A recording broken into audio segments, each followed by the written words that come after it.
Like a trusted turnout jacket you've had for years, Flex 7 outer shell fabric delivers a perfectly broken-in feel on the very first wear. Flexible, comfortable, and powered with the strength of Enforce technology, Flex 7 outer shell fabric is made to move. To learn more, visit tenkatafabrics.com/flex7. Flex 7, powered by Enforce technology. Only from Tenkata Protective Fabrics. The opinions, viewpoints, and advice shared in this podcast are solely those of the host, Dave McGlynn, and should not be interpreted as reflecting or endorsed by the Department of the Army or the Department of Defense Fire and Emergency Services.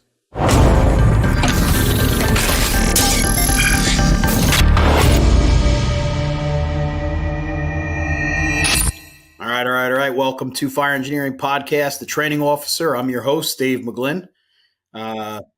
Great episode again coming at you. It's been a long time that we've been trying to get this one together. So tonight I'm joined by Battalion Chief Todd Edwards. He worked in City of Atlanta. He's an instructor out at FDIC. He's written for fire engineering, and he's got a lot of great content out there.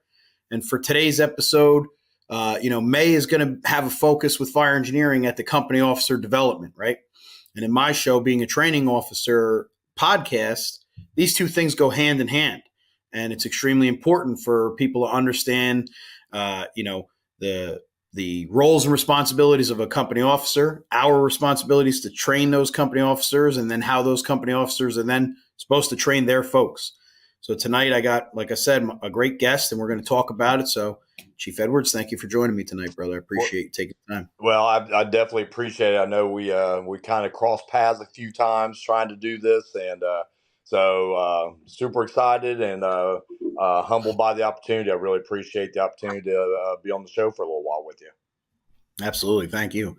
So let's talk about that. You know, while you were with the city, you were putting together some company officer development stuff, and you're still currently doing that. So, tell me a little bit about that. Why is that a passion for you? Why is that important? Why is that some stuff that we need to continue to introduce into our fire service?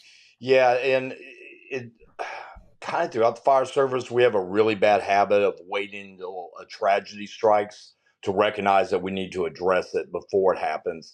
And it happened to us in Atlanta. We lost a firefighter.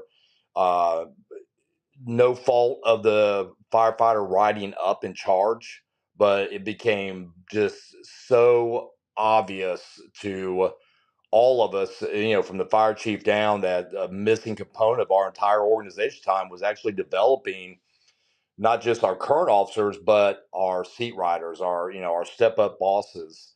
And it was a major glaring gap. And it showed in everything from the NIOSH report to the independent study that was conducted. When we were doing the actual training at the house where the incident occurred at, it was just a repetitive theme over and over and over again of how do we take a 5-year firefighter, and now all of a sudden he's riding the back one day, now he's in charge of other people's lives. And we realized real quick that we had done as an organization a very poor job of that. Nothing against that member. He's a captain on that job now, and he's one of the best officers on the fire department. But it's something that was a personal thing for me. When you have a firefighter that you helped train in the academy pass away and leave behind 4 children, that becomes personal to really dig down and say, okay, we've got to do this and this and this. And we started all the way back to the very, very generic things, starting with, just seam size up in general, we found was just a huge weakness in the organization on all ends. 360 was in the, so-called policy, but when we asked around, we found out guys didn't really know why they were doing laps around the house. They were just running around the house fast as they could to get back to the front door.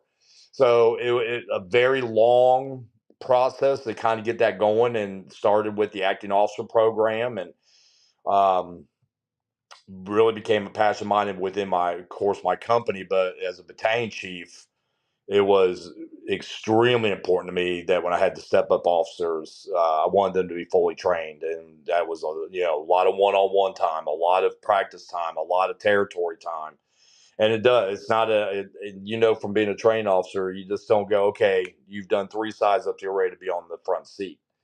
And it's a component that a lot of departments are still missing, and it's one of the biggest requests we get through our training group about coming in and do officer development, whether it's a 1 day or more of a 3 day where we're doing a lecture and live fire conditions with the officers and putting them in those stress situations, to let them develop. I'd rather develop that guy and have him make mistakes at a burn building than the next time he's riding up on the seat and pulls up to a 2-story, with people trapped and has to make those rapid, quick, stress-filled decisions. And unfortunately, it's a problem throughout the American Fire Service right now.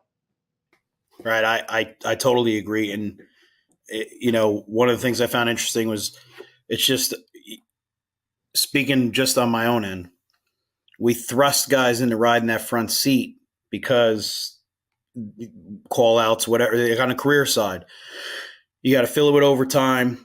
You got to throw a guy up there. He's an actor. And I'm not picking on anybody. It's just like, having climbed through the ranks, like there's a level of experience that we go through just riding that front seat and doing those roles anyway. Yeah. Right. And then understanding that things aren't just routine, but there's a purpose and a reason that's gained through the training, the education, but the experience side. So as we thrust these guys in, they don't understand that. And I'm sitting here listening to you, and I'm familiar with the story. I remember Chief Rubin was down there at the time when you guys dealt with that. I know that story well, and I'm sorry about that. But like, I want to just shed on one, through tragedy, we would be ignorant if we didn't find a way to do better. So hats off to you guys for, looking at it like, hey, we can do better here on how we can develop stuff. Right.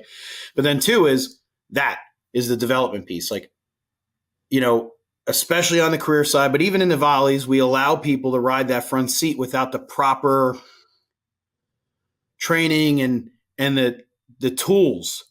It's like you wouldn't allow a guy to conduct brain surgery on you who's never put their hands inside of somebody's brain. But in the fire service, we thrust these guys, and I say kids, because they're young guys, less than 5 years in the company sometimes. And we're like, hey, we need a guy to fill the front seat, ride the front seat. And I'm not saying it's bad, because we have to make do, but we have to do better at understanding that, like, hey, we have to thrust somebody into this shit. How are we going to prepare them? So, yeah, I like that you guys have that. And I just, if you don't mind, tell us a little bit about some of those programs that you guys had. I talked to Chief Rhodes before, and I got an interesting story I'll save for later. But he was just telling me about some of the things that, you were doing, that you guys were doing down there. And I was like, just taking it in. So if you don't mind sharing with the audience, some of those things that you guys did, some of those, things that you, Chief Edwards, know, hey, I know this is how I have to prepare people when I put them through my company officer development training or academy, or, acting officer thing. Yeah. And it really came about on a lot of levels. And that back end of that with Chief Rubin, I was on duty that night. It wasn't our first duty. We came to the fire late in the game, went back to the house, and Chief Rubin showed up banging on my firehouse door like at 3 a.m. with copies of the radio traffic and a whiteboard said, starting class on Monday. Now, this is Thanksgiving night, and I disagreed with him, and I tell this story all the time.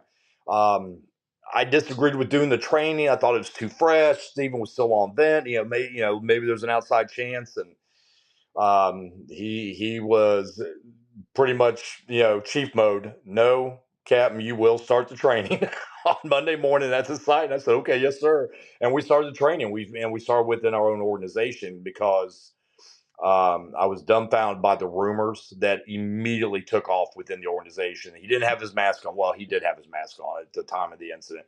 He went in with his company. He didn't go in alone. And we were able to spell that and really give some peace of mind to the members of the entire organization.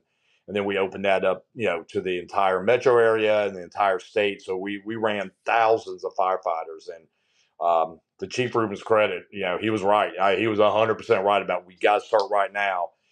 But when we started looking at the acting officer program, because a lot of things were identified, everything from communication, reading smoke training, flashover condition training, even though this was more of a rollover event. We purchased the Draeger flashover. So, I was trained in that. And that was an amazing experience to be able to show real fire behavior to our members had never seen that. A lot of our young guys had seen the standard, here's a pallet, here's free burning, the very, very basic firefighter one stuff. And then the more we got into it, the more we found our officers hadn't looked at any fire behavior stuff for years. A lot of them, since the fire academy, had they really looked at flashover, backdraft, smoke explosions, and all these things. And, this was kind of before UL really got out with flow pass. And we were showing, how to control the airflow and how we can make the fire do this and how we can do that.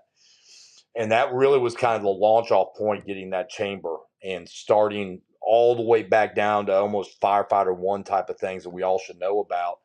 Then with the acting officer program, initially we started with, day one, what do we want to do? So we got into some building construction, some leadership stuff with the acting officers, but a lot of it was, street level territory study, size of building constructions, what's say on the radio, what you actually do on a 360 that you're going to see three sides by pull and pass, and what we want you to look for, how to update 360s. All this really came about.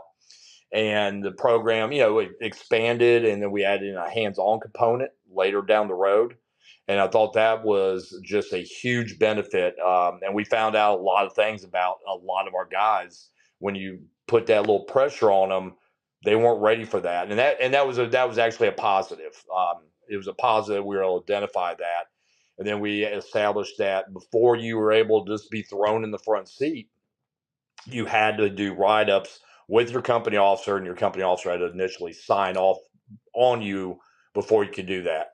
The first thing I implemented as a battalion chief is my step-up officers, my new ones, weren't allowed to step up outside the battalion.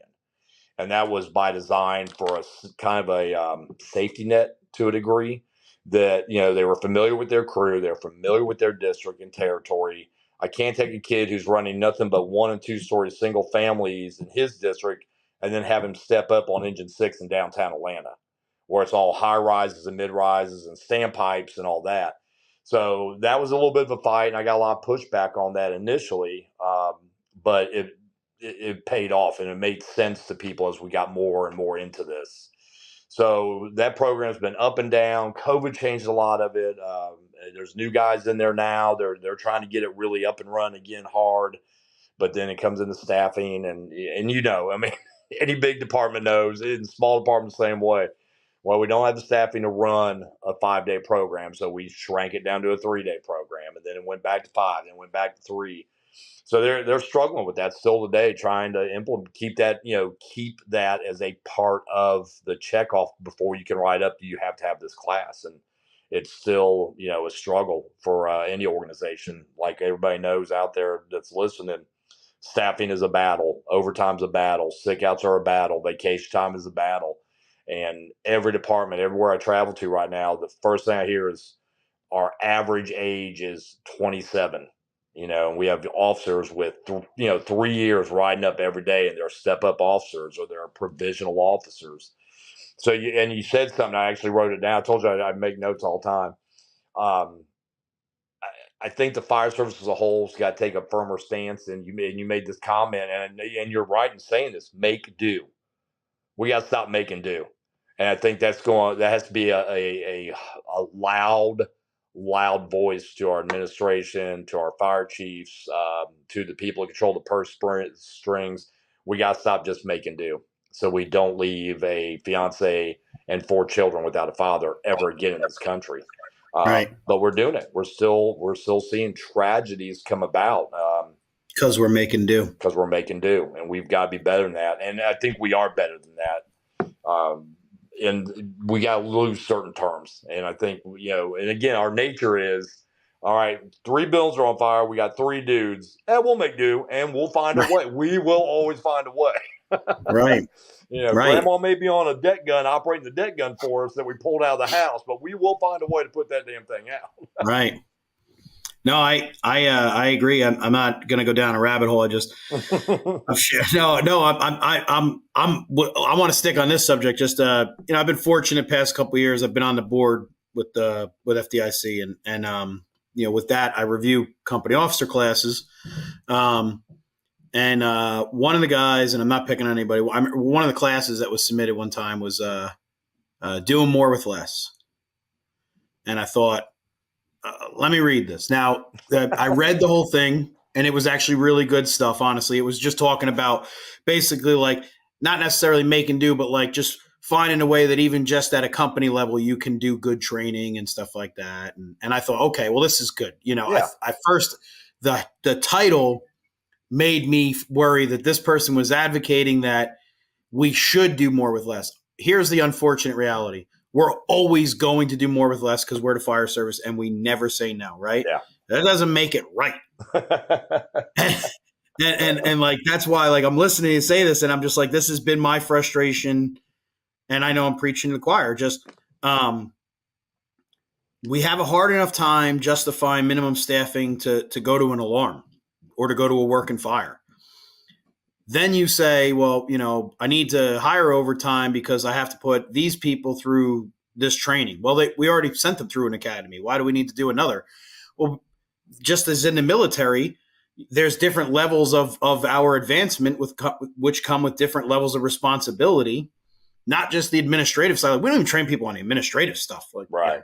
We could have a whole conversation just on that. But just that piece of it, like, I do notice that. That's why it's just like, I find it interesting and commendable about what you guys, were doing down there and are still doing. And the folks that are out there trying to do it, like, I'll just speak for myself. Like, it's not easy. We have an acting officer book. And that was when you were saying that their assigned company officer, I went like this, because like, that's how I feel. Like, it shouldn't be up to the training chief or the training officer or one of the chiefs or the chief to be the one to bless it. Like, I'm going to go off of that guy's captain or lieutenant telling me he's good to go. And then I'll approve it. Right. But I want the person that rides the front seat with that guy all the time to say, I'm comfortable. If I'm off tomorrow, he's got it. Yeah. Or they've got it. But like, that's a huge piece of it, is like, that, and then just that other part. Like, I like that, like, you guys try to, like, not throw them to the wolves, because it's like, hey, we want them to not get overwhelmed. They need to be comfortable in this. So we're going to have them run with their company first and their battalion first and their first due. And yeah, it makes sense, because oftentimes, how did we get there? How did we get a guy in the front seat? Because we had a scramble because somebody called out sick, and we were like, oh shit. You were like, well, you took fire officer 1, so you're trained, and you're good to go now. Right. I think that there's a huge merit to not just a company officer academy, but continued education. Obviously we can talk about that all day long. Like, continued education for all roles, responsibilities, ranks, etc. But the company officer, like, I'll tell you, man, like, it was my favorite position to be a captain. I've said it forever. I say, I think I promoted too fast sometimes. Not that I can't do my job. That was where it was at. And I say, I tell guys all the time, like, my company officers, like, I'm like, hey, listen, like, you're in the most impressionable position in the organization because you're a boss, but you're still one of them. So like, passing on those goods, those people, like you said earlier about 360s, understanding why we do 360s, understanding how that looks, and not just run around the building, and then passing that shit on. Like, hey, here's why. Let me tell you about a time where we didn't go to the Charlie side, and here's what happened, and like, I'm myself, like, obviously I'm very passionate about training, but I've always been passionate about, like, one of the things I think we failed the most on, we can say, oh, we failed on leadership training, right? We don't train enough on leadership. Well, you teach at FDIC, bro, everybody talks about leadership, and Everybody. I'm not dismissing it. It is real, and there is validity to that. But more importantly is, I don't want to talk about people that can lead an organization as much as I want to talk about a guy that can or can't lead 4 people. Like, the company officer is extremely important. You're responsible for everybody on that crew. You're responsible for the initial stages. You could be the first in. Like, other companies, they get in their third, fourth due, whatever. You got to know what it's like. Size up. You got to know what it's like to bring your people, crawl in a hallway, what signs to look for, what to listen for, what information to pass on, how to paint that picture to the IC, and we got people that ride that front seat that they're mutes. They're afraid to touch the radio. They're afraid to give a size up. And, then, you roll up in the buggy as a chief, and you're like, going in blind. You're like, what's going on here? Like, the guy that's riding in front, oh, well, so-and-so banged out or was on vacation. We had nobody. So this guy was ready. We let him ride the front seat. We're like, well, we got a job. And he didn't even say anything on the radio. Like, I didn't even know you guys were on the scene until I pulled up. So I don't mean to go on a tangent. I apologize. Just, I think that organized, continued, and progressive developmental training for those who aspire to be company officers is extremely important. And like I said, the continued part of it is even more important, because just because you become a company officer doesn't mean that you're done training. Like, Right. You need to keep mastering your craft. Well, and I think 100% agree, and that kind of leads me to a different subject. But I want to kind of go back, and and he's a captain on our job now. Had I got him as a firefighter, I was still a captain at the time. I hadn't made BC yet, and he came to our company. We were a very tight knit group at the time. He had a pretty good rep, but he hadn't experienced anything yet, and they were allowing him already to ride up. And I was like, ooh, no, no, no, no. So I wouldn't let him ride up.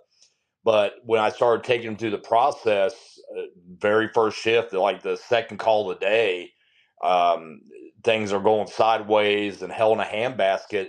And I'm behind him, and he was like, and he assumed the radio. And I was like, okay, this is why we want the officer to be with these guys. So they have that little bit of safety net. As the incident got under control, here's the radio back. Take it back, Nick. You need to keep. I want you to handle from here. And I think that's it's a positive way that this guy is building skill sets on real life, true to life scenarios that have consequences if we screw the pooch. And he ended up doing a great job, and he's a really good captain on the job now, and at a really busy house. He's a paramedic now, so these are guys that it doesn't take much. And I think we sometimes, when you're talking about leadership, oh my God, I say it in my leadership class, we have overcomplicated the fire service, and leadership is probably the one we overcomplicate the most, because everybody has a book about leadership. Everybody, whether you're an NFL player, a baseball player, a soccer player, a 5-year chief, a 1-year chief, everybody's got a book. Everybody's got a book or a comment or something. And I'm not knocking it. And I've got a bookshelf of those type of books. But wow, we tend to overcomplicate things. And I agree with you. I say this in one of my leadership classes. I've actually seen chiefs go, oh my God, he said that out loud. If I took every fire chief, even the battalions in some cases, but I'll leave the battalions on the scene. I took the deputies, the assistants, and the fire chief, and I shipped them off to a deserted island. Fire's still going to go out. I need captains, lieutenants, and BCs that are well trained and ready to kill it every single time. Fire chief can, and I use this as an example. Who's at home on Christmas morning? The fire chief, the deputy chief, the assistant chief. Right. The top brass. Exactly. It's the 3 to 5 guys. The guys that I mean 3 to 4 to 5 bugles is what I mean. Those guys. Those guys are the ones working on Christmas morning, and when they catch that job, that fire chief ain't coming in.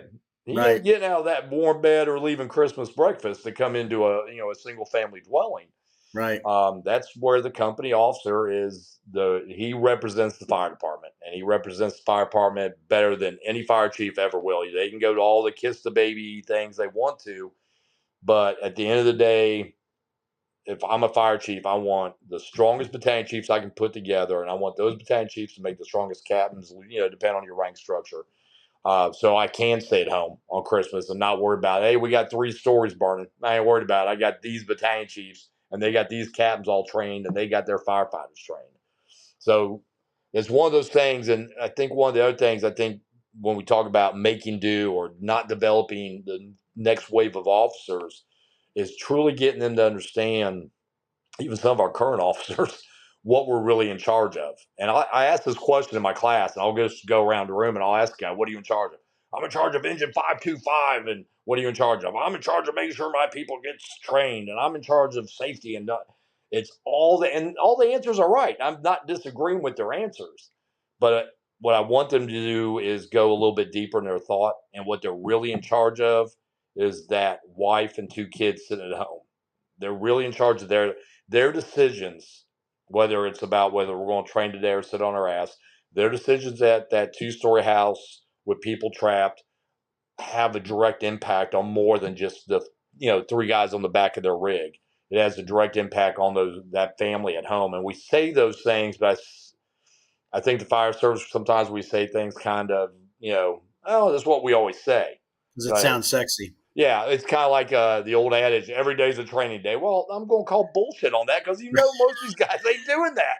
It sounds good on a T-shirt, but are they really taking advantage of every shift to actually go out and train? And right, I'm with you. Probably say 80% of the time it's a hard no. But if we start developing our young guys to understand that I'm in charge of not just Steve, Joe, and Linda on my engine, I'm also in charge of Linda, husband, and her 2 kids, Joe and his mom and dad that are home, and whatever you want to look at it. That's who we're really affecting sometimes with our good decisions, and unfortunately the tragically side is our bad decisions. Because when we seriously injure somebody, or we have that line of duty death, that those effects are probably further outreaching than people really look at and understand. I'm not saying that as a doom and gloom thing. I want guys just to have the responsibility level to make decisions at a working fire are much deeper than, well, that dude's been on the job 3 years, he ought to know this shit. We got to get past that mindset and make sure this guy knows that he understands what a type 1 is versus a type 5, or a 3-story podium construction. All those things are things that guy's got to know about, because we don't know when the fire is, don't know what the fire is going to be. We don't even know our crew some days. We got to have them prepared for, I like preparing for worst case scenario, because that makes the easy routine shit pretty simple. No, I agree, man. I'm just sitting here listening to all this. I like it. I'll say, because I'm interested to touch on some of the tactics that you guys had involved, but if you don't mind, expand a little bit, because there's a piece there that you said that really intrigued me. You were just talking about it, but one of the things, now you guys unfortunately experienced it through tragedy, but like I said before, we would be ignorant if we didn't try to then take tragedy and turn it into a learning opportunity, so that we don't have the same tragedy type happen, right? So that piece, is that something? Because so me just listening to you, like, I'm like, well, yeah, like that shit, making you understand that you're responsible for those at home also. Like, that stuff sounds corny, but it's so true. And it's like, we need to talk about, and we will, some of the tactical stuff that's involved and required for some of these guys to ride the front seat. But I feel like right now, more than ever, now you've been doing this longer than me, but like more now than ever in the fire service, it's kind of like the country. There's such a gap, right? There's such a void. There's no like in between. And we have one side where everybody's hot. It's just hands-on is the only way to go. And there shouldn't be any psychology or, the only methodology is just how you drag hose or search a hallway or whatever. And that's cool.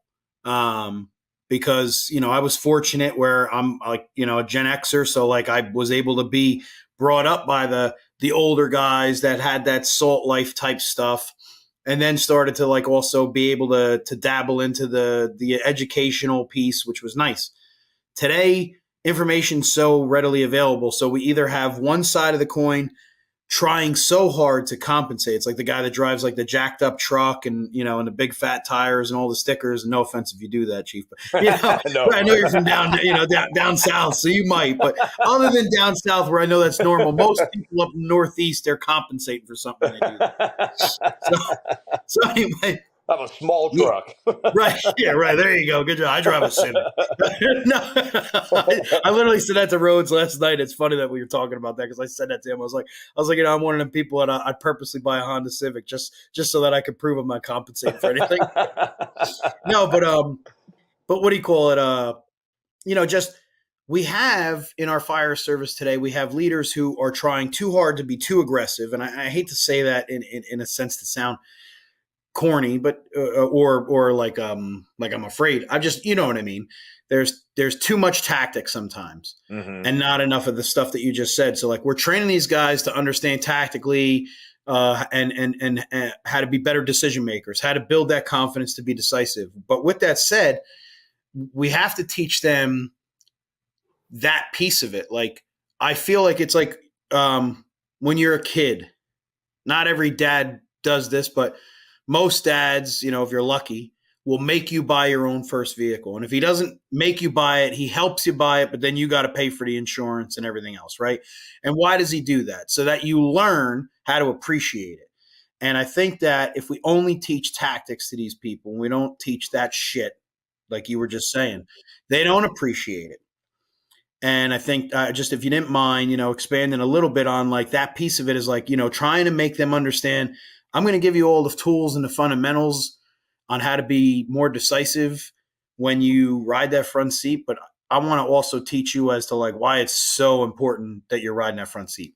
Yeah. And I think it's, I love what you said there, that seems to be such a hard push where we're going to go set gap force a billion times, but we don't put them in a situation where they got to make a decision because set gap force doesn't work.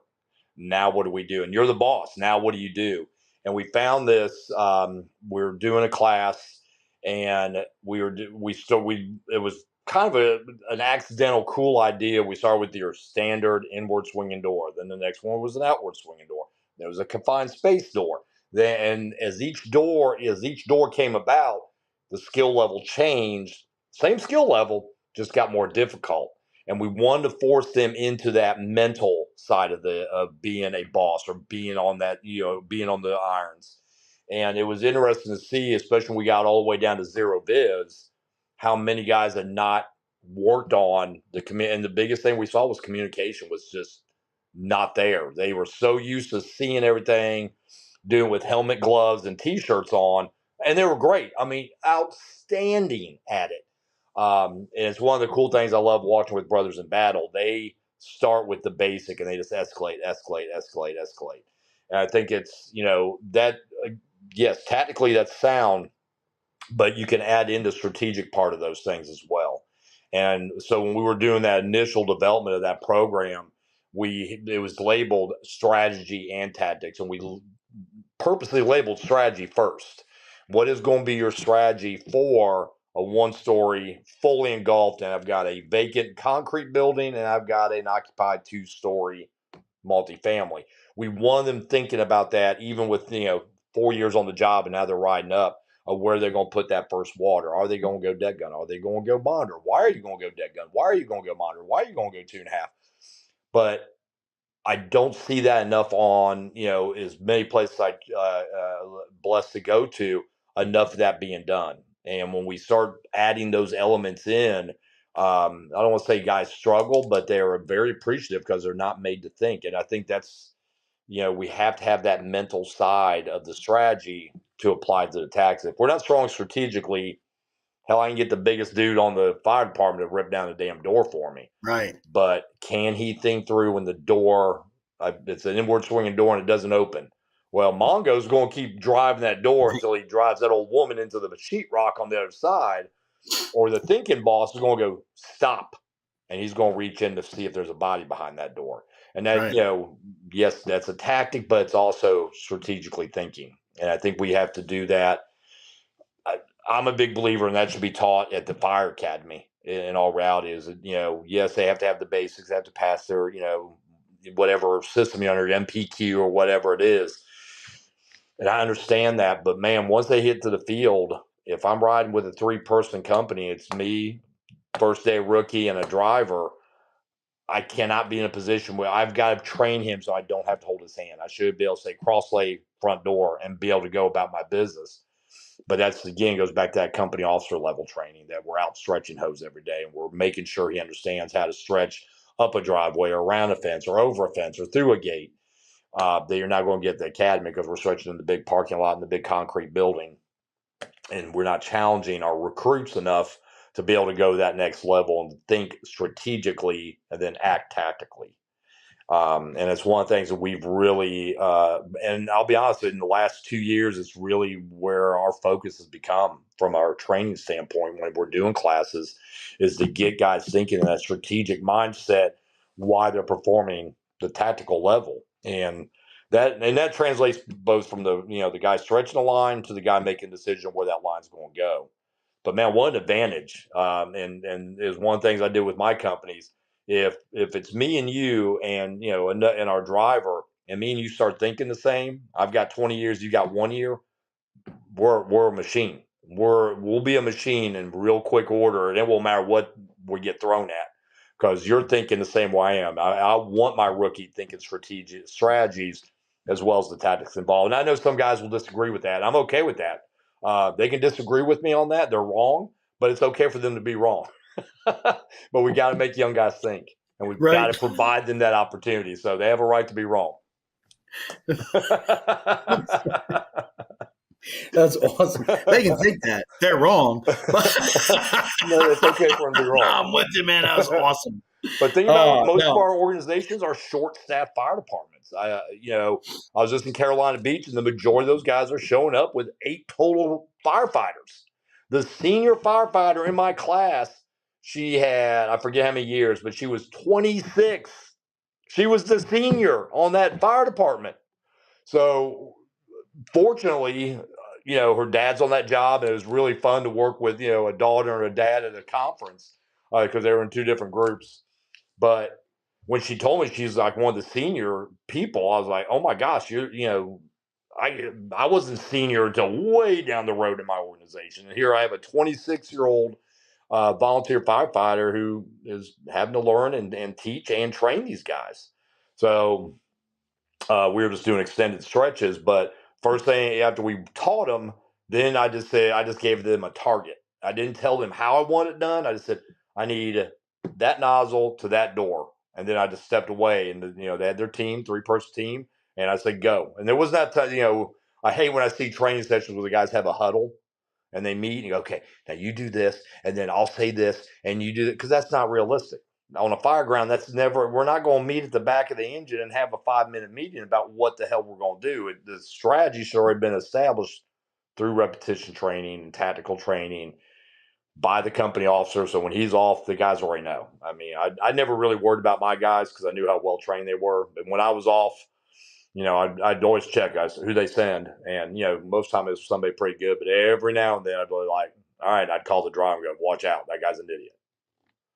Right? Everybody has them. Again, if you don't think you do, then you're wrong. Yeah, at least 10% of every organization. I tell everybody that. Oh yeah, that 10% is a good number. I'm gonna start using the 10% number. Right. It's actually, the sad piece is that's the chief coming out on you, because the sad piece is you're willing to accept 10% because it sounds like a much more like tolerable number than the real number, which is always more than 10%. Half these bastards. Right.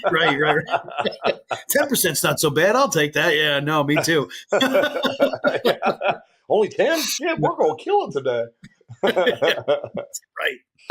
No, I like that, because that's a thing, is like chess, right? If everybody was Mongo, and we need them, Oh But if God, everybody was, yeah. let's put it in a metaphor with chess, right? So if you're playing chess, if you move your rook, and then I'm like, oh, he moved his rook, so I'm going to move mine. Well, now you control what I'm doing because I'm reactive. I'm not strategic. Mm-hmm. So, like on the fire ground, we're in the field. We need to be tactical. How do we get there is through strategic training so that when, like you said, when we get on scene, everything is repetition. Like we already know how we're supposed to react and respond to these things and act accordingly. And I think that's right now where we're failing in the realm of training folks is we want everything to be hard nosed. Let's kick the shit out of each other. You know, you need to be salty and I'm all about that. Listen, man, like I love getting dirty. I love doing hands-on stuff. Like I do. I love that stuff because that's the cool part of our job, right? But, you know, another metaphor, everybody on a football team wants to score a touchdown, but not everybody can beat a running back for a reason, you know? So we need to understand it. Like, how do we become successful is not by having everybody be an aggressive guy. That's why there's truck companies, you know, like we take the aggressive guys, we stick them on one company, and then we take the smart guys and we put them on something else. And then look at me starting a war now. No, all jokes aside, like really though, I mean, like, you know, I was enjoying what you were saying before about just like, you know, having them understand that piece and the communication piece. And like I said, I have a couple things that you go ahead. I want to make sure I bring them up because they kind of, that oddly enough, I knew that they were part of the agenda, but they complement what the discussion we ended up going on anyway. But go ahead, take over, and then I want to bring up a couple of these things that I had learned from Chief Rhodes that I would just be cool to hear you discuss. Yeah, it's when we get our members, whether and I don't care, the majority of the fire service is the 3, 4, 5, 6 station fire service. That's the majority of the American fire service. Those, and I say this when I'm doing those kind of classes, they're in Atlanta. If my first 6 companies are screwing the pooch, I just hit the easy button and get 6 more. And when if I got 12 companies screwing it up, send me 6 more. Send me for a 3-station fire department. They have to be perfect. There's a lot of margin for error in FDNY and Chicago and Boston and Atlanta and San Fran and LA because I can just keep calling resource. Eventually, we'll have enough people just to stamp the sumbitch out. But in that 3-station where I've got half of downtown USA on fire, there's no margin for error. They have to. I hate using the word perfect, but they almost have to be perfect to make the save, whether it's somebody trapped or saving the block or saving a business. And that's where I want to start taking my 21-year-old volunteer firefighter and start making him think strategically as well as tactically. I can take any high school kid, teach him how to stretch a hose line. Give me a couple hours, he'll be able to stretch hose line with all of us. But it's going to take months and sometimes, in some cases, years to get him to understand why we worry about ordinary construction because of the voids, and that this was grandma's bakery this month. Now it's a pet store. Now it's a beauty salon, and the voids and the drop ceilings, and now they're not drop ceilings, and the security measures in the rear, and all these little things that if my firefighters are already in that mindset, that strategic mindset of what they're going to encounter at a ordinary constructed building fire versus a 1-story single family dwelling versus an old one from the 40s to the ones built in the last 3 years, we're a way better fire service. We are such a better fire service when our young guys are able to put that strategic component along with whatever we want to call it, Mongo mode. And like I said, you got to have Mongo and you got to have those those grunts, like 100%. But man, how great are we when we have a grunt who can think? When you have that guy who can kick in a door and go, hold on, boys, this isn't the one. And you're like, okay, because, the big guy said it. Right. Great video out of Houston where Mongo is ripping down a door and he's on fire while he's doing it. And I'm watching the other guys watching Mongo rip this door down as he's setting himself on fire. And I'm thinking, man, if that guy had just been coached up strategically, he would have Right. said, wait, knock this back a little bit, and then I'll rip the door down for you. I mean, it's just that guy.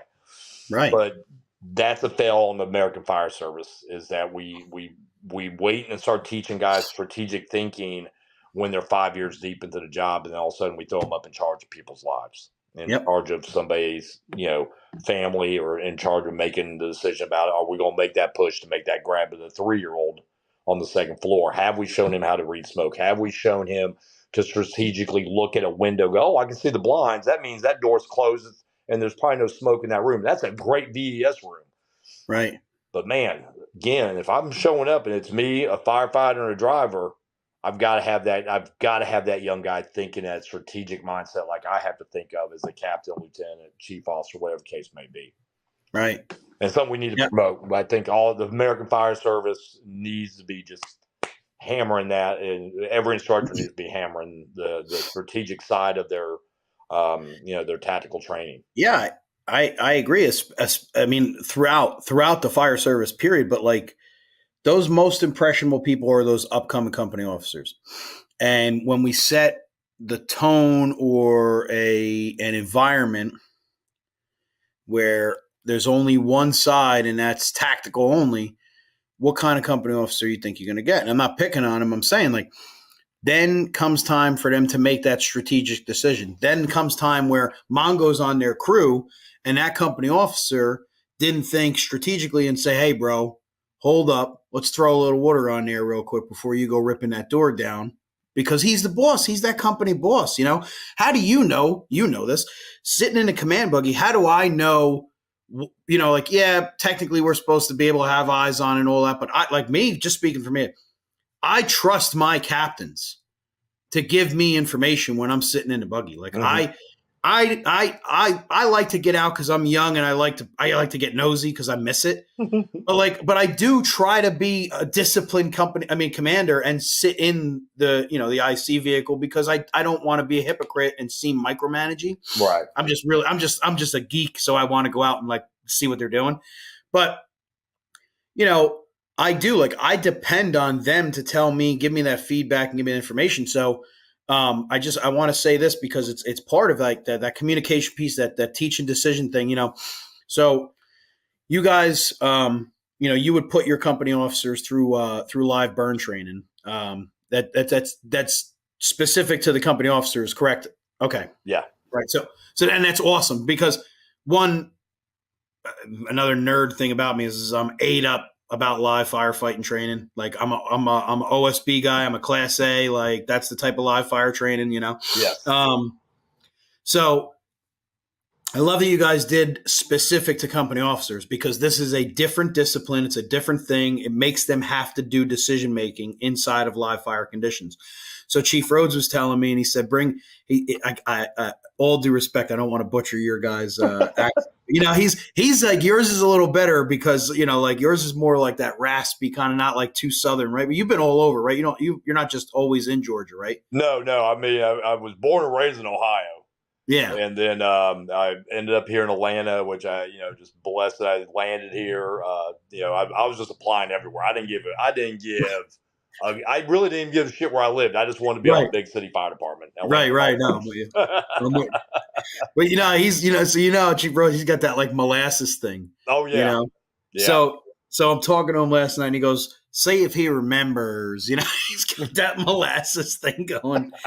So he says to me, you guys had a guy in a live fire and something was happening, and you guys asked him, hey, what are you going to do? And the guy says, Mayday. I'm going to call Mayday. And he started like going through all the textbook things that he thought he was supposed to do. And then Chief Rhodes said, and then what we did was we just closed the door and we said, hey, what happened now? And he said, oh man, so it's just that piece of it is why it's really important, because we could talk about this shit. And it's important to tell them at lecture, classroom, passing on these stories, passing on the strategic piece, but then making them see that. I love that you guys did live fire training for your company officer development stuff. So if you don't mind, like, just, I don't want to drag it out. Just tell us a little bit about like that. Like, what are some of the things that you guys objective wise looked for with doing company officer training under live fire conditions? So and this was the very first program that it was me, and it wasn't just me. It was I'm not smart enough to do anything that by myself. So we have a whole team of guys, and when we came up with that component, we learned a lot. We learned as we went through this. We thought it'd just be really cool, but when we started going to stretching hose lines, we realized some of these guys are about to be company officers or acting officers struggled with their basic skill sets. So we were literally having to revisit stretching hose, forcing doors, doing primary searches on the first day, and then on the second day where they're riding up, having to make that size up, do the 360, give their assignments as the first arriving boss. Engine 2, when you arrive, I need you to do X, Y, and Z. And they're trying to control their company as well. So it was generic. The program that I do now, the live fire leadership program that we teach, is not generic. We do a basic skill set day, and when I say basic skill set, it's just to kind of get them in that mindset that you're still going to be stretching hose, you're still going to be throwing ladders, still going to be doing search, and we just go back through all that, and then on the true live fire day, we just test them. And when I say test them, it's not to trip them up, but every scenario we give them are scenarios that I've been to, or I know of, or one of my other instructors has been to. The multi-victim one is huge. They just assume, because in firefighter 1, you go in, you find the hose baby, and you drag it out, and you spike it, and you high five all your little friends, and you're all heroes. Well, in ours, they're going to find 10 or 15 victims, and before they can re-engage, they have to do 5 cycles of CPR, true CPR. They have to take off their mask. They have to do the full bit, and they cannot go back in and assist with anything until 5 cycles. 5 cycles, we tell them, after 5 cycles, you've been relieved by EMS. And it's a mental thing as well, not just for the officer. Now the officer has to make a decision. Do I take one guy with me, or do I stay here and help with CPR? I know there's other victims. We want to force that strategic thinking, and it forces them to communicate on the radio, move victim out the side, CPR in progress, make an entry with one, so I'm giving a par, and it's forcing all those little nuances that could happen to them on any given night. Right. Under controlled stress. I say that because it's stress. It's controlled stress, but it's stress because if we did it in a classroom, it's good. But talking about that 10% of those guys are going to be disciplined enough to be able to implement what they learned in that classroom and put it out in the field. Mm-hmm. And 90% of them are firefighters. And I'm not picking on firefighters. I'm saying we use these after somebody said this, right? Yeah. Or after we use these. So I love that. I didn't mean to cut you off. Just oh no, I'm sitting here while you're saying I'm like this, my eyes are getting bigger because I'm just we got a burn box, we got Connex boxes, we do. I'm like, dude, this is awesome. I'm stealing this idea because this is great shit. This is controlled stress, but it's stress nonetheless. Yeah. For them to make these decisions under stress. Yeah. And we do a lot with, and again, for, to truly develop both, the strategic mind and the tactical mind, you can't drag a hose dummy. Let them do a search where they find a live person and they're blown away because mentally they've never, especially a 22-year-old kid who's read the stories and seen the videos, but when they literally put their hands on a live victim, they're lost. You can almost see mental shutdown. So one of the biggest things we preach to our future officers and the guys, serving in those roles is you have to be the adult in the room. Because I guarantee if it's me, you, Rhodey, whoever else in the fire service, 4 type A personalities, all 4 of us are going to have a goddamn idea. But if you're the one in charge, you better say some shit. Because if you don't say anything, I'm going to take charge. And if I don't say anything, Rhodey's going to be over here going, well, we could just remove him out. So I'm huge on, and we tell this in the classroom part. If you're the boss, you got to be the boss.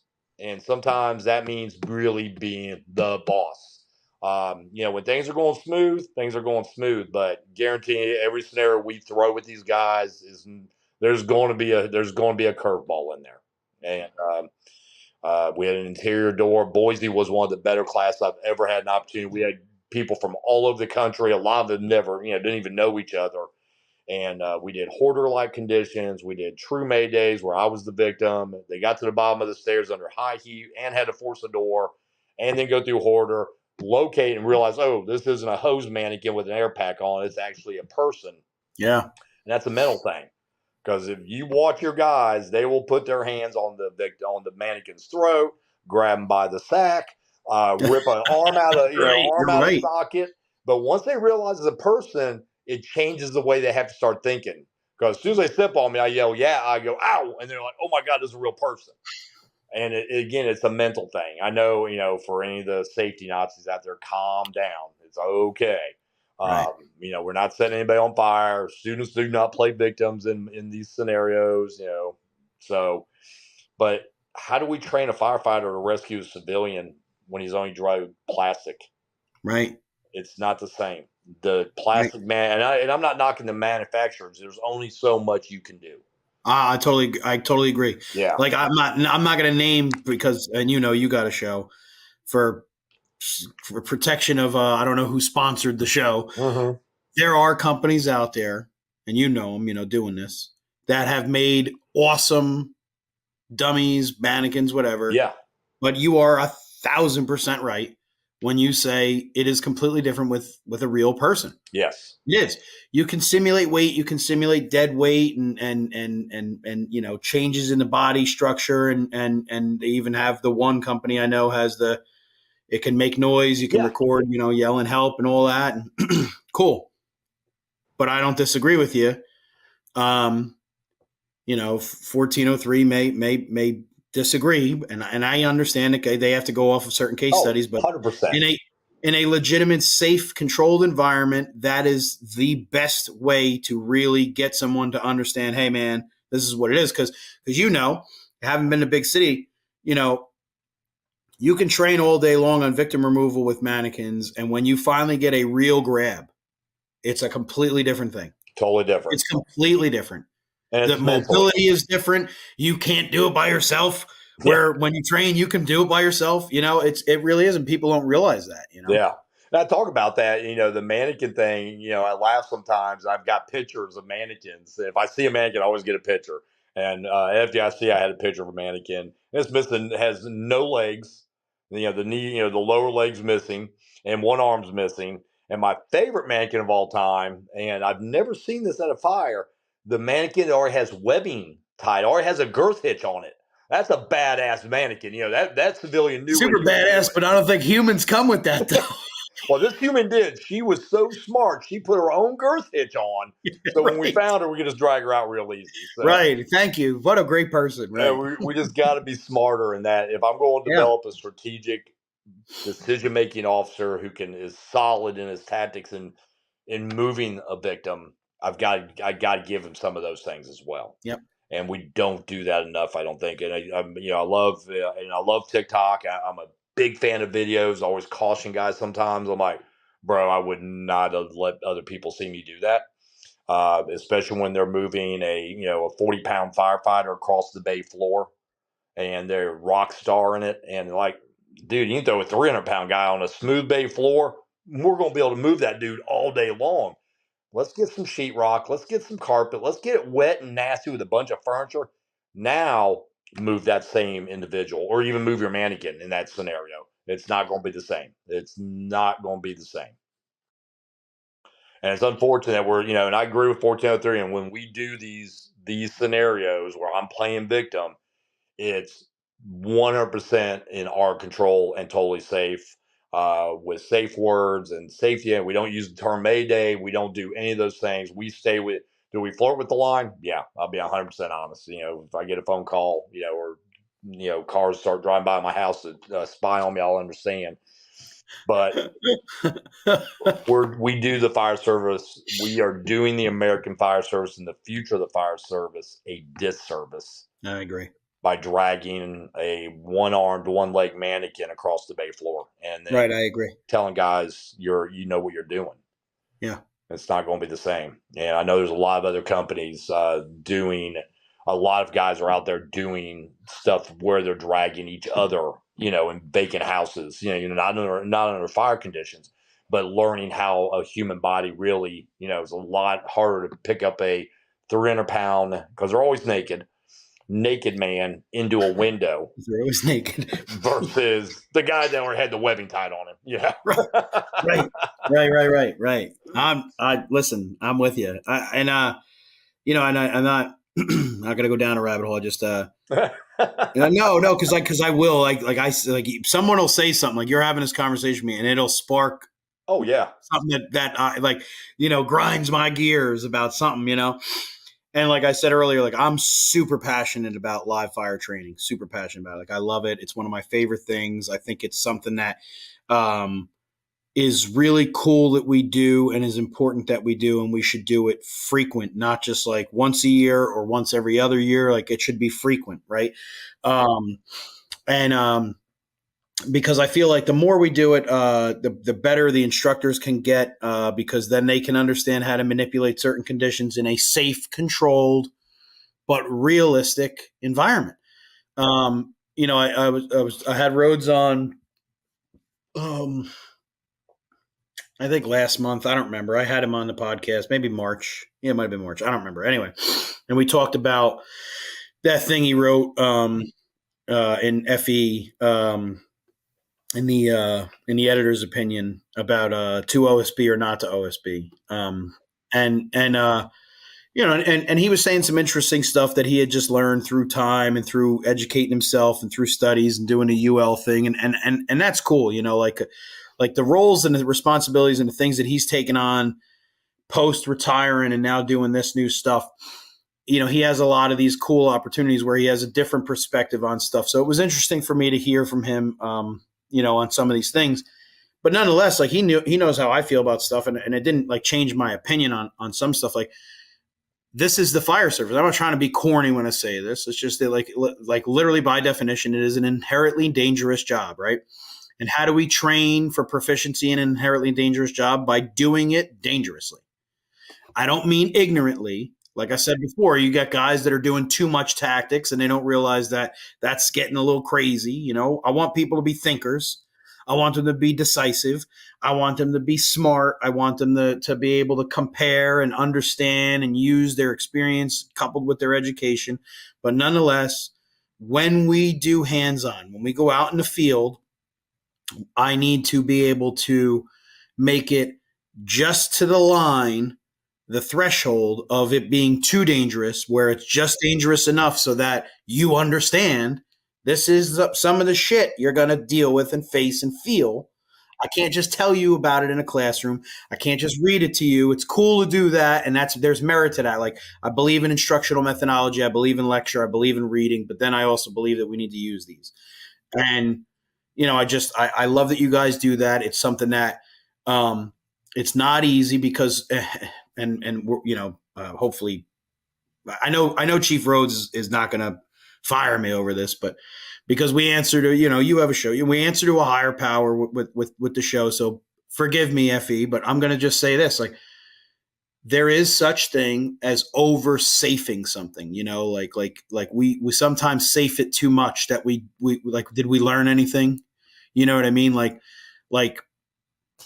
I could use a metaphor, but it'll be really graphic and it would be used for the firehouse kitchen table. So I won't say it in this, but you can overly make something safe that it loses its sensation and it won't be fun anymore. So that's what we do sometimes, and I think that, we need to recognize, we need to not be cowboys and be ignorant and recognize that it is inherently dangerous. And we need to create an environment where we sprinkle enough of that danger with control. Yes. And I don't have the recipe or the answer for it. I know that that's easier said than done, but I also feel like me and my team and the people that I've worked around and people that I've networked with, we get that and we try to do that. And I think that that's where we're messing up. Like I said earlier, is we're doing like the country, we're on two sides right now. We're either doing it too crazy or we're doing it too safe. Yeah.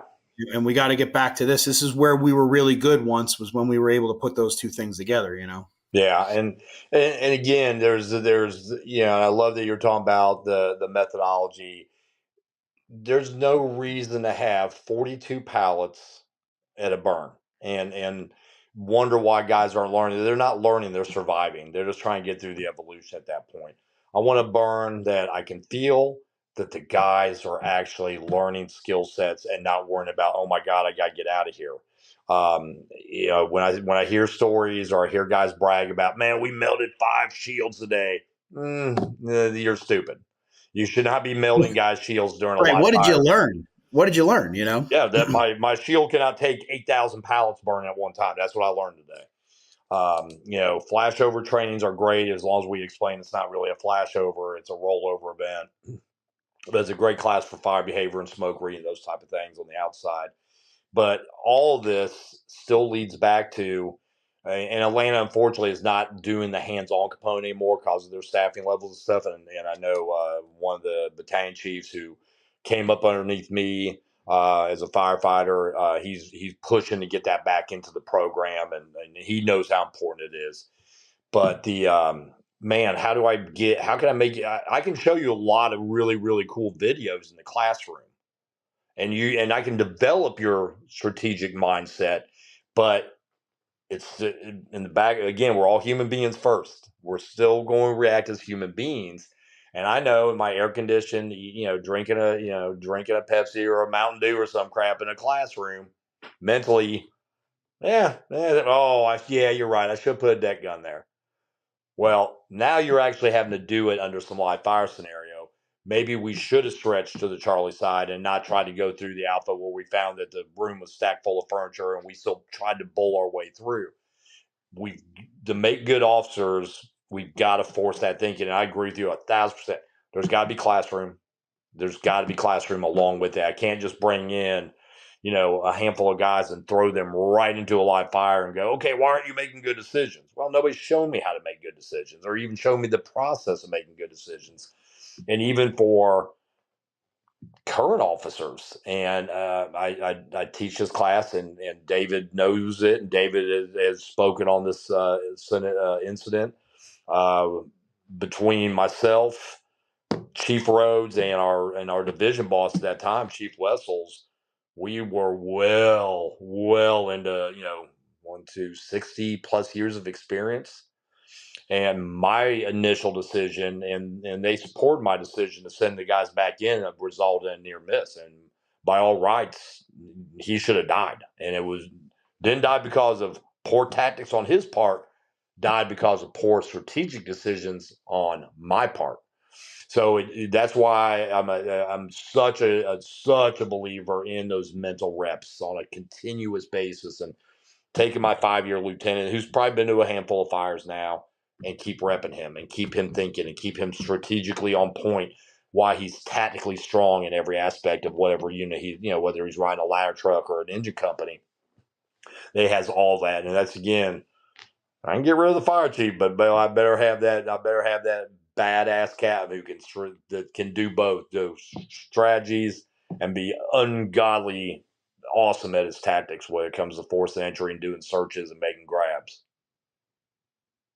Yeah, no, I 100% agree with you there, and I think that's just as we'll get toward the wrap up, just because I don't want to take too much of your time away, but it's great conversation because like you see, man, like one, I'm ate up. Like I'll never deny it. I get passionate about things that in our thing, and in the fire service. But then like talking about this stuff, like company officer stuff, training officer stuff, training firefighters. Like I'll talk about this stuff all the time. I will, man. Because I love it. Like I said was like I'm still in it. Just in all the time that I've been doing this now. I will say that the proper development. That's why it's great to talk to you about this because the proper development of company officers, the understanding of not just throwing together some kind of like fly by night crap, but like giving guys an opportunity to really learn, the roles, responsibilities, the magnitude of what it is that they're responsible for. And not only helps our fire service because, whether they get promoted or not, and just speaking on the career side, just in volleys, I will include them. But speaking just in my experience on the career side, whether, because let's say we have 60 captains, but there's 160 actors. You know what I mean? Mm-hmm. Not all 160 guys, just because of how many positions are available, are ever going to get the captain's bugles. It just is what it is. Yeah. But they're going to be utilized and they're going to be prepared to doing that job at its best when they're called to act up. And I think that that's extremely important. That's where we fail, is because a lot of times we will just thrust a guy as either an extra pair of eyes in the front of the rig, or because, we had a hire overtime and we couldn't find a captain from another company or battalion or crew or, whatever, then the union gets involved. And as far as the parameters and rules of mandating somebody, so we end up bringing somebody up. And then even in the volleys, and it's not knocking them, it's a necessity thing. They could have a 19-year-old kid that hasn't even been through fire school riding that front seat. Yeah. When I volunteered, I was 18. One of the first fires that I went to, I was the first arriving guy on the scene. I had an older gentleman who passed away since. He's a great guy, but he was chief back in '72, and he was an older guy, so he was the driver. He just became the driver, and we rolled up on scene, and there's smoke pushing out of the eaves, and it was a Cape Cod, and it was pushing out of the eaves, and it was pushing out of the two dog box windows, doghouse. And I'm like that, like I didn't know what to do. And the guy Roger, he leans over to me, he goes, "Why are you going to let him know that we got to work at fire?" And I'm like, what do I say? He's like, "Tell him, hey, listen, Station 7." That was our dispatch. Tell him who we are and what we got, and call in mutual aid. We got to work in fire. And I'm like, I'm 18, and thank God he was there, because, even though he wasn't fighting fires anymore, he was still with it. Right. But that's just it. It's like, here I'm riding the front seat, and I did just John Wayne, and I'm like, oh shit, like, what do I do? And if that happened to me, and that was just in some suburban town in north central Jersey, it can happen to anybody. Yeah. And I think that that's where we just need to expect that this person may have to make a decision that can potentially make or break someone's life and the outcome of the incident because of the early stages, that. Well, what's the expression? So goes the first line, so goes the fire, or something like that. It's the same thing as so goes the first arriving officer, or so goes the fire, Yeah. And I think that we would be remiss if we did not take that serious and train our company officers, our aspiring company officers, and our actors properly. And I don't mean to get on a soapbox on that. I think it's awesome that you're doing it. I think it's great that we talked about that, because that's important shit. People don't do it. And I think you can even go, when we talk about, so goes the first line, I kind of look back even further and go, so goes their development, so goes the fire. And you can see it. And I saw it in Atlanta hundreds of times, where it was that guy who, was really good at holding make sure the recliner didn't move, and he held that down, and he never read an article, never listened to a podcast, never opened a book, but he had a bugle on his collar. He read just enough to get promoted. Now he spent the last 5 years holding a recliner down, and then he's in shock that, oh my God, professional holding the recliner down. I'm on the fire department, and we're actually at a fire. I don't know how guys are shocked when they pull up into a fire because somebody called the fire department. But yeah, I don't mean to laugh. In my firehouse, I always say, "What a concept! We had to go to a fire today." Yeah, I mean, who'd have thought? It's amazing. But I tell you, and I actually had a little pushback on this recently. I don't treat volunteers at training classes or in officer development any different than I would treat you, because they still are making the decisions. That fire's not going to burn any different in that Cape Cod because an 18-year-old was on the front seat. That fire didn't give a shit that you were 18. Right. It did not. And guarantee if somebody's trapped in that house, they don't care that you're 18. So why don't we do a better job? And from a fire service, American fire service as a whole, just push this so much harder.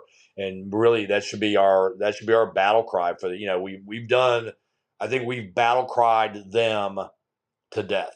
I think we already agree. I think that was, and I agree with that battle cry. It is about them, but that new battle cry needs to be about getting that next group ready.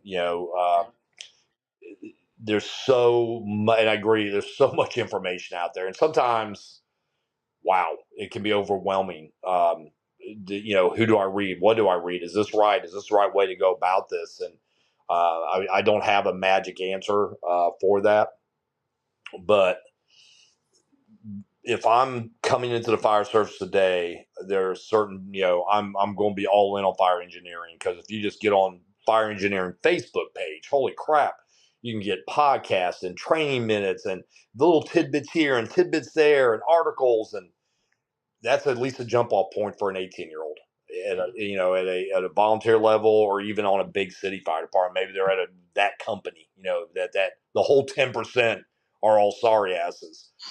Well, I don't want to be a sorry ass. I'm 18, I'm 19, I'm 21 years old. Get on Facebook and actually, look past all the other crap that's out there and look at fire engineering. They're not producing any crap. If you just randomly scroll through TikTok, man, I love watching TikTok. There's some shit on there they should not be posting. But it's entertaining for me. And I'm like, I cannot believe they just posted this fire. Hey, thought about that one. Or the engine that literally, I saw one just recently. This engine blows through a stop sign. I know them bastards are doing 70 miles an hour. I'm like, I would not have posted that video, dude. But, it's out there like, woo. And then, got the rock music and shit. That's all cool stuff. I get it. But for our young guys and our future officers, even our current officers, delve into the respectable, fire engineering has been around for a long time for a reason. Right. Delve into those type of articles and delve into the people that fire engineering supports, obviously, and FDIC and go those things. It's funny, we went on this little rabbit hole.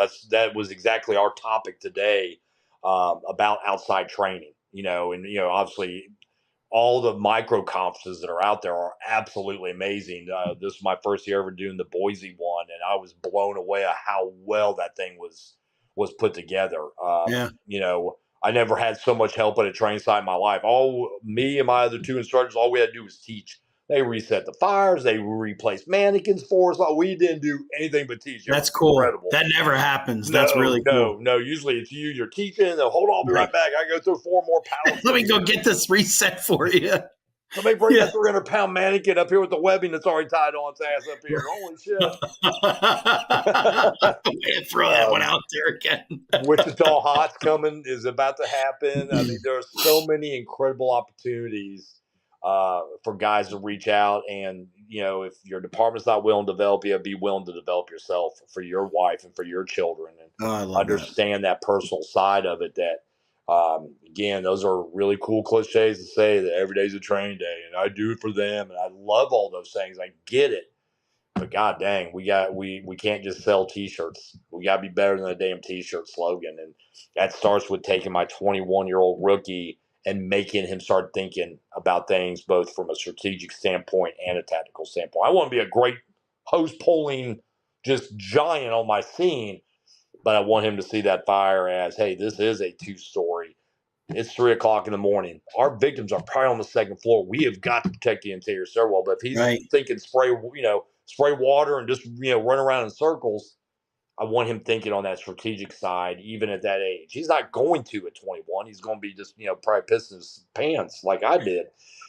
But I want our officers, our current officers, our strong bosses out there throughout this country Start promoting your 21-year-olds to be thinking the way because you've got the 15 years of experience or the 10 years of experience.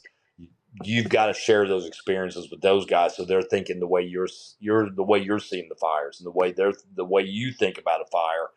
What a golden opportunity! How good is that kid going to be 3 years later, 4 years later, Right. 5 years later? Right. And when he's in I that agree. front seat one night, he's not going to be sitting on the radio waiting for somebody to tell him what to say like you did. Yeah. Yeah. No, exactly. That's what I mean. That's why I said it, because I don't mind sharing it, because that's literally it. Like, trial by fire is always nice. It makes a lot of dudes stronger. Sure. It also breaks a lot of people. It scares them, So I just feel like some kind of, like what you're doing, what you've been doing and what you're trying to keep doing. And, that level of organized, strategic, tactical, fundamental officer development training is extremely, extremely important. It really is. I totally agree with that. So, I mean, you kind of already gave like an amazing answer to it, but I have to, I told you that I ask the same question at the end of every show, so I'm going to ask it. But I got to give a disclaimer, and the reason why I give this disclaimer is just because years ago, a guy that we're probably both friends with, and he's a great person, and I love him dearly, but he had made the comment, and he said he didn't like that I asked this question. He wasn't on the podcast. He followed, and he didn't like that I asked the question. He said, other people should write your legacy. And I said, I don't disagree. I said, however, I'm a big training guy, and with training, proper training, comes objectives. So when I ask somebody about their legacy, it's really what their objective is. Like, what is it that when I end my class, I want to know that you know this. So when I end my fire service and my life, I want to know these things were the things that I had tried to set in place for someone else to take care of in my absence. And that includes personal, you know what I mean? So I share that just because it's not for you to worry about seeming egotistical or narcissistic. Like, we got enough of those jerk offs in the fire service. I don't interview them on my podcast. You know what I mean? Like, that was one of the things Rhodes and I were talking about yesterday, was just that is like, I purposely interview people that I feel meaningful to have on my show, that go along with some of the things that I think people need to hear in the fire service. And if I get 5 followers or 500, them 5, they're going to know some good shit. And I'm not just going to put somebody just because, you know what I mean? So I am interested. I know you really gave a really good thing just leading up to this, but I just am, like, in all the things that you're doing in life and in your profession, what would you like your legacy to be? And I'm very fortunate, very, very blessed that I'm already seeing some of my legacy come to full circle. Right off the top of my head, 3 of the firefighters that came up when I was both as a 2 of them as a captain, are now battalion chiefs on our job. One of them just got promoted. This guy is he is just awesome, just an awesome guy. And he was my driver. He was my command tech for a while when I was on Battalion 5.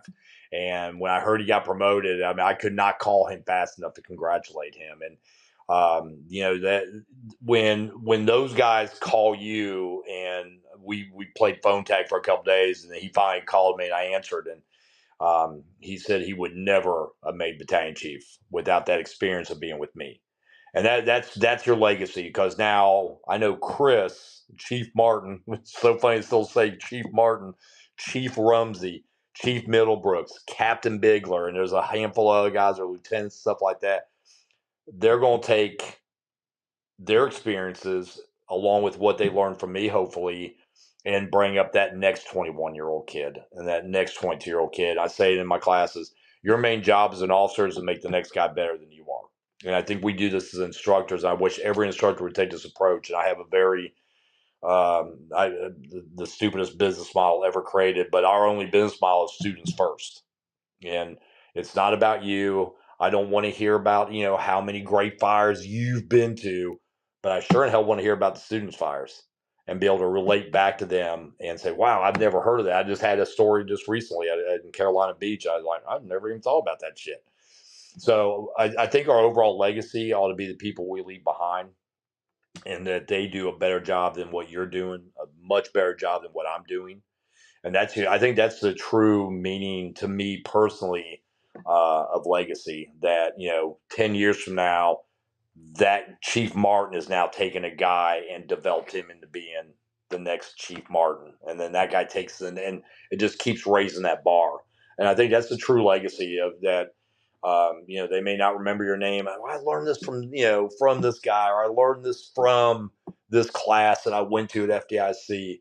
But man, when they attach your name to it, and now I just take that same approach, when I'm teaching anywhere, I want them just to remember those things, the things that I want them just to be better at, better than I am, way better than I was. I mean, I got a stack this high of dumb shit and one or two pretty good things. And those are, I share the dumb, as much as I can, because I don't want people to do, like the incident where me and Rhodey were, I was the IC and Rhodey was my safety officer.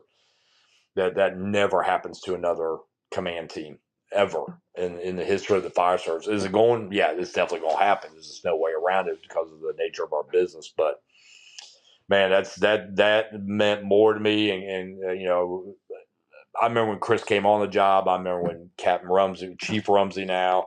I remember when Bigler came to me. He's 4 foot nothing, ran his mouth. Yeah, he collected comic books. Now the dude's married, got a kid, and he's a captain.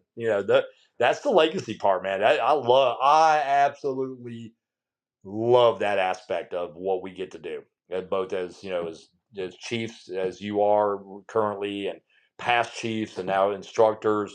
That one of these nights, one of those kids is going to remember something that you said in your class. That's a legacy. It's not going to be examined definition wise that way.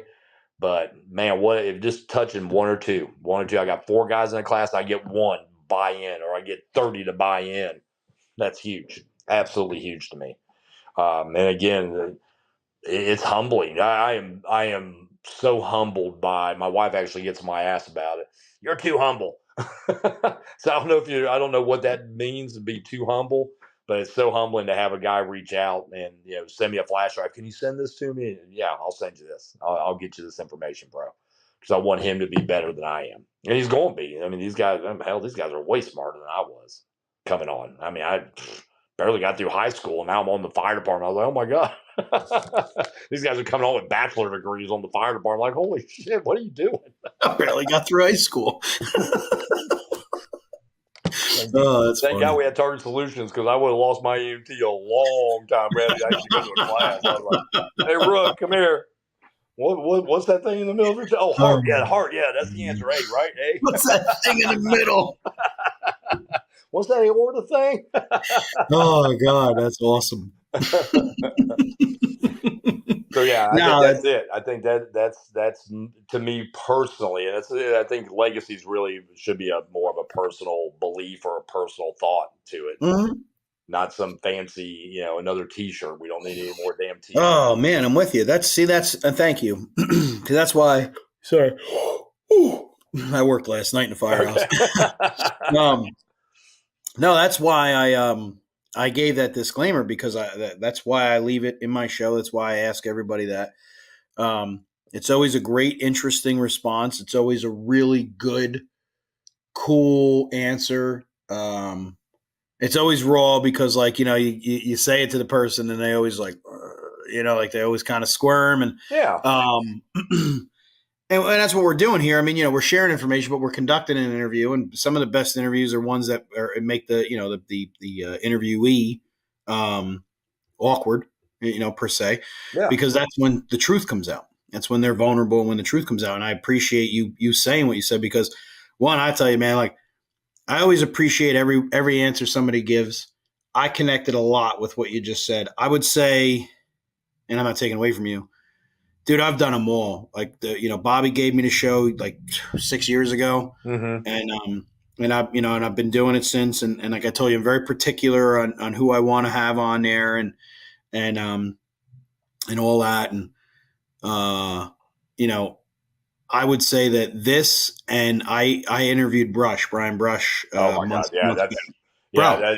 I look, These, I feel like I'm right here and Brush is just like on like the Mount Everest. yeah, no, Mount no, Rushmore, I mean, of but I'll tell firefighter. you, these both of these interviews have, and I don't mean any disrespect to anybody I've had on the show in all these years, but these two interviews have been my favorite because I very much empathize with everything that you're saying. Like, I'm like, yep, I know, I relate to this. I know how this is. Like, you know what I mean? Like, it's just,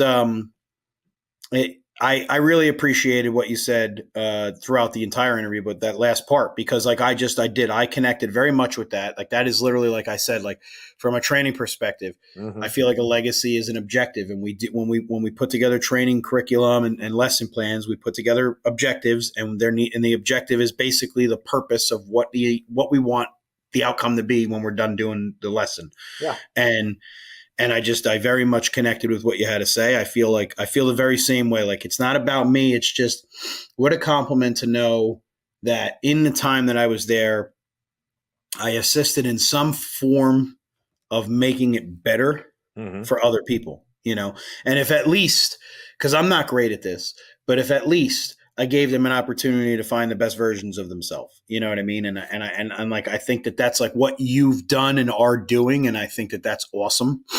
I do, man. I think that this was, I feel really bad saying it, because if anybody else that's been on it hears it, this was definitely one of my favorite, if not my favorite interview. Like next to Brush. Like I told him that. I said, I'm not bullshitting you, bro. I said, I say stuff. I'm from Jersey. I have no filter. I say what I say. So I'm telling you, like, Todd Edwards and Brian Brush were my two favorite interviews so far. And I've interviewed Rhodes and Bobby and them all. I had a 3-star general who was the superintendent of the U.S.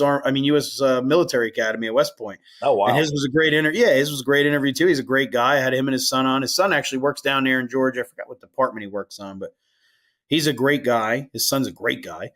But just these were this interview and that interview. And Rhodes said it. Rhodes is like, listen, he's like, I want you to interview Todd Edwards. I said, I know who he is. And he goes, I think you're really going to like him. And I'm like, yeah. I'm like, I know who he is. And Rhodes is right, man. And just that this was like, I'm super happy that we got to do this. Yeah, we need to stay in touch, and then at next year's FDIC, we need to actually get together. I text you after FDIC. I said, man, I'm sorry I didn't get to see you. Know how it is, bro. That week is just upside down and inside out. It is the greatest week of the year and the hardest week of the year, the most frustrating week of the year sometimes. And I literally had text messages from guys, and I said, you were at FDIC? He goes, yeah, I was there too. And it's hard to connect with 30,000 people.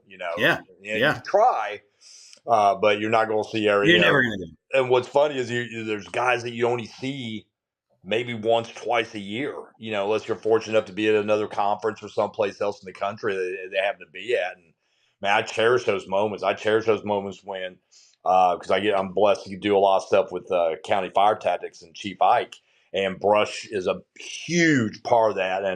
And there's speakers I've heard, bunches of times, and I'll dip out. Once Brush starts, I just sit there and go, oh my God, I don't know any of this. I need to up my game. Right. He's like literally, like, he's a smart guy, man. Oh yeah. Yeah. And he doesn't tell you he's smart. That's what I love about Brian. Right. It's one of the things that for the guys that don't know, if you're listening, I'll give you a little insight on Chief Rhodes. Chief Rhodes is by far one of the most, he may be one of the smartest human beings I've ever known in my entire life. And you will never know he's the smartest guy in the room, because he doesn't have to tell you. David is the perfect example of, I'm going to show you with action, not with my mouth, not with just articles, not with unbelievable, shooting goddamn T-shirts out into the crowd at FDIC, which was freaking amazing. Which was cool, super cool, yeah. That was way cool. He's just that guy. He has something that, that can't be taught, that he can't give you. You can't read about it. He just has that about him. And I feel that way about Brush too. They're those guys. Scott Thompson's another one that I just admire these guys. And I look at those guys and I'm humbled just to be able to, call them friends and to have dinners with them and go, oh my God. And I sit at these dinners. I don't say shit. I just, okay, go. And right. You secretly pull out your notepad. Yeah. Right. No, don't worry. I'm not taking everything down. I just start recording these guys. That's how I really feel about them. And was fortunate enough to go out to Brush's new building, which is absolutely amazing. Isn't that thing cool, man? That thing's something. God.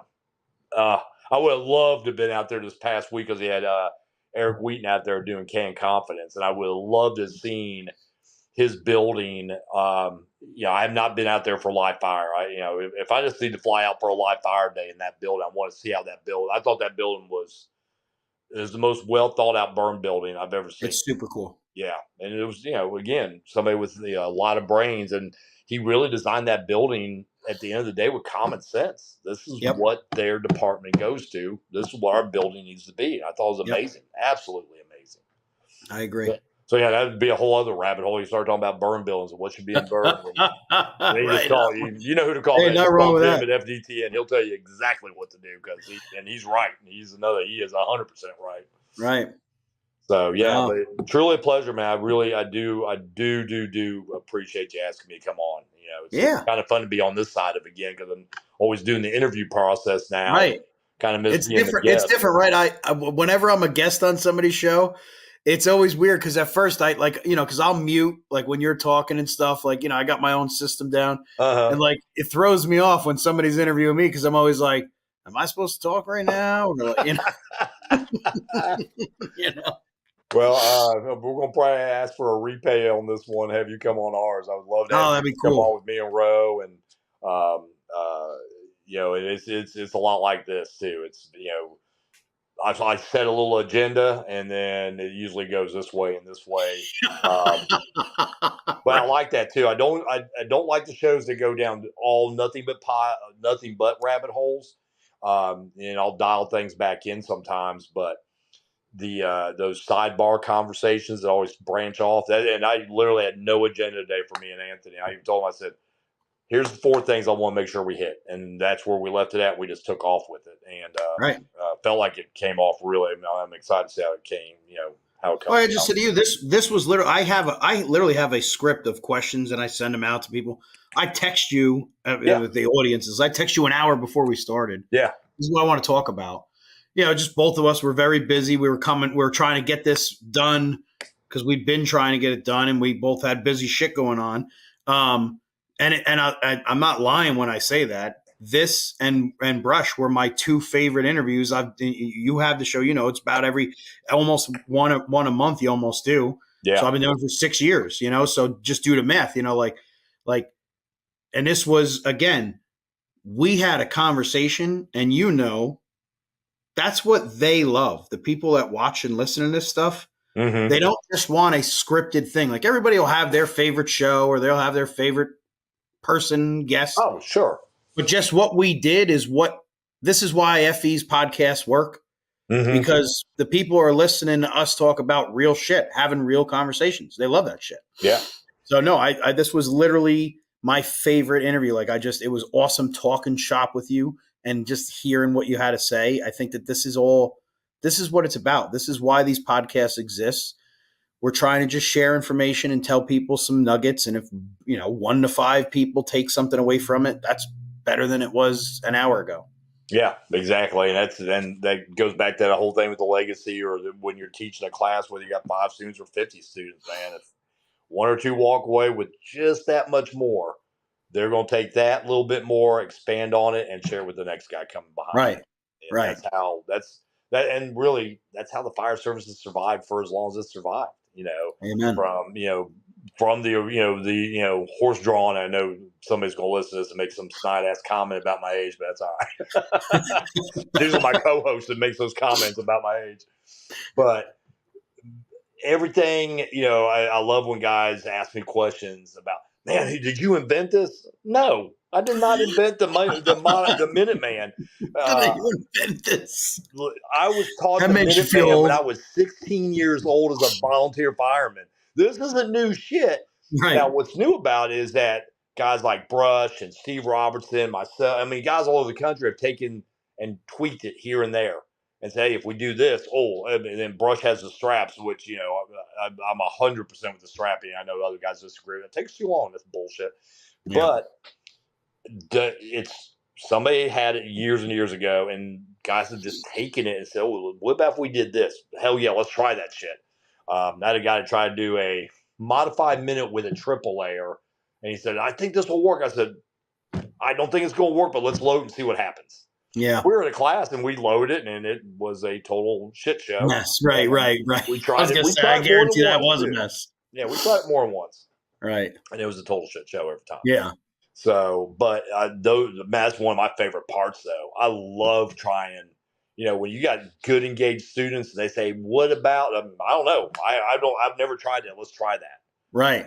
Especially if it's involving hose or, hey, we did this with ladders. How about that? Well, let me see. Let's show me. I want to learn this. And, sometimes it works, and sometimes like, oh yeah, this is a horrible idea.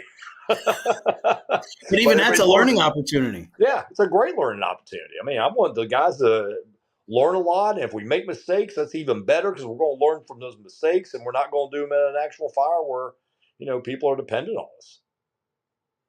Yeah, I'm with you. But no, thank you. Seriously, thank you for taking the time, doing this. And then, we just got to stay in touch, man. I'm looking forward to continuing to connect with you because this was by far one of my favorite things. Like, I always love when I learn something and I feel like I'm part of it. Mm-hmm. And that's how I felt this time. You know what I mean? Like, it wasn't just an interview. It was like just literally like you and I were having a conversation like on Zoom or something. It just happens that this is going to be on Fire Engineering Podcast. It was good.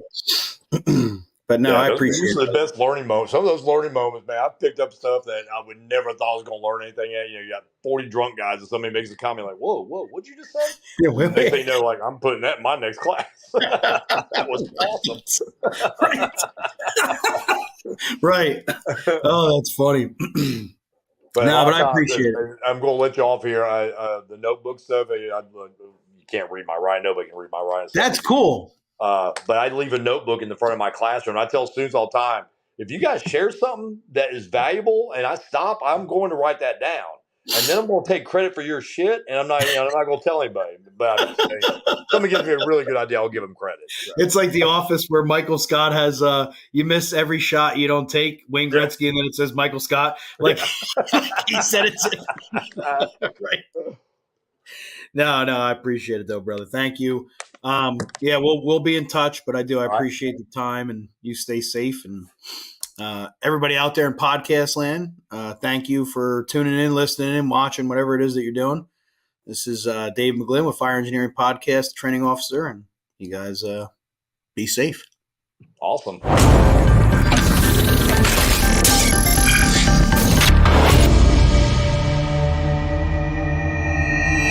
Like a trusted turnout jacket you've had for years, Flex 7 outer shell fabric delivers a perfectly broken-in feel on the very first wear. Flexible, comfortable, and powered with the strength of enforced technology, Flex 7 outer shell fabric is made to move. To learn more, visit tenkatafabrics.com/flex7. Flex 7, powered by enforced technology. Only from Tenkata Protective Fabrics.